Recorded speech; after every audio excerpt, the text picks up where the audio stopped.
Hi everyone, Kate here, and today I will be reading an article from 1922 entitled, How to Have a Pretty Mouth. This article has been taken from a June issue of the Pickering News, which was a small-town Ontario newspaper. While there are a few helpful tidbits in here, I'm mostly presenting this article for historical interest. So let's get started.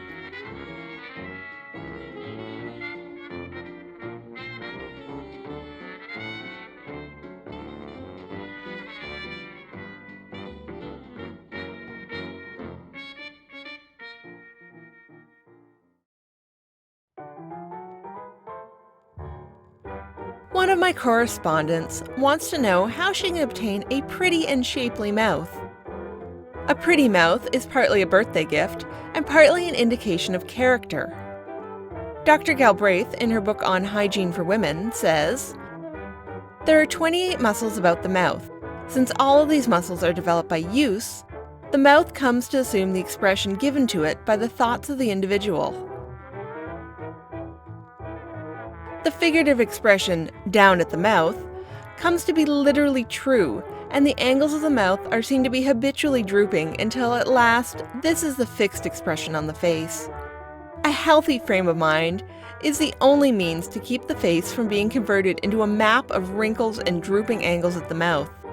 The wrinkles are not, as a rule, caused by any trouble in the skin itself, but in the underlying muscles, the tissues of which have become relaxed or weakened.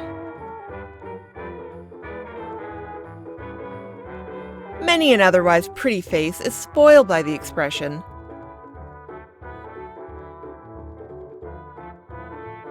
The Venus de Milo would not be considered beautiful if she looked peevish or cross, or if she felt that the whole world were against her.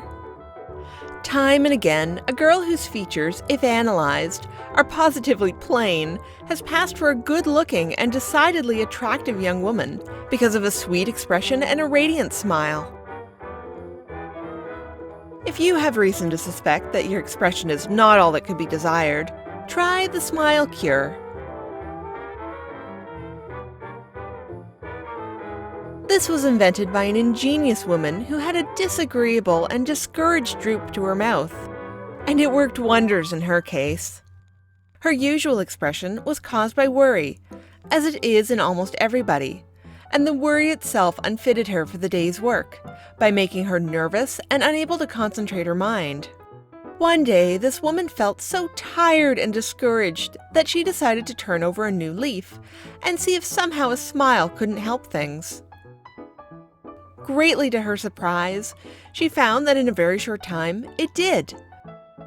Worries seemed to straighten themselves out and appear of small account, and the world is just a pleasanter place to live in, just because she had learned to smile instead of frown. This woman told me that anyone having a peevish droop to her mouth should sit in front of her mirror and smile at her own reflection for 10 minutes, 3 times a day, or oftener if she found herself worrying.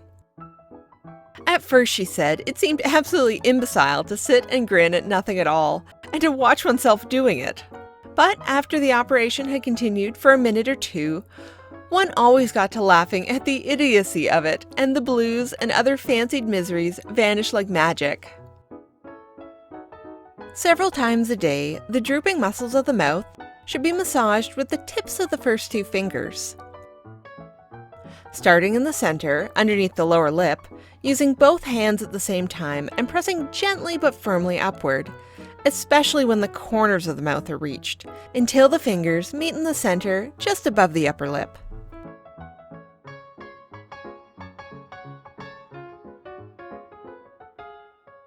Then take the fingers off and start again below the lower lip.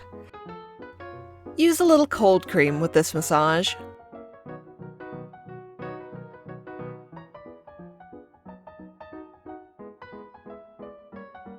The lip should be rubbed lightly with cold cream several times a day, as it improves their color, keeps them free from chaps and cold sores, and makes them flexible. Thick or full lips will be less noticeable if kept soft and smooth, and they should be kept closed. Too many persons having a full underlip allow this to drop, giving the face a vacant expression, while closed lips make the mouth look firmer and improve the expression. Is it necessary to add that no matter how shapely the mouth may be, it is unattractive if the teeth have been neglected? Irregular and protruding teeth can be straightened by means of dental appliances, but treatment of this sort is not within everyone's reach. However, anyone can, and everyone should, keep the teeth clean using a toothbrush 3 times a day and a toothpaste or powder at least once a day.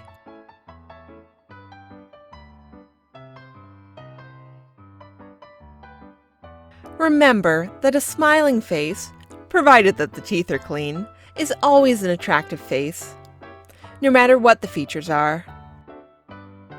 And a pleasant expression is more becoming and will beautify one more quickly than all the lotions and creams in the world. This video is made possible through the generous support of my Patreon members. Thank you.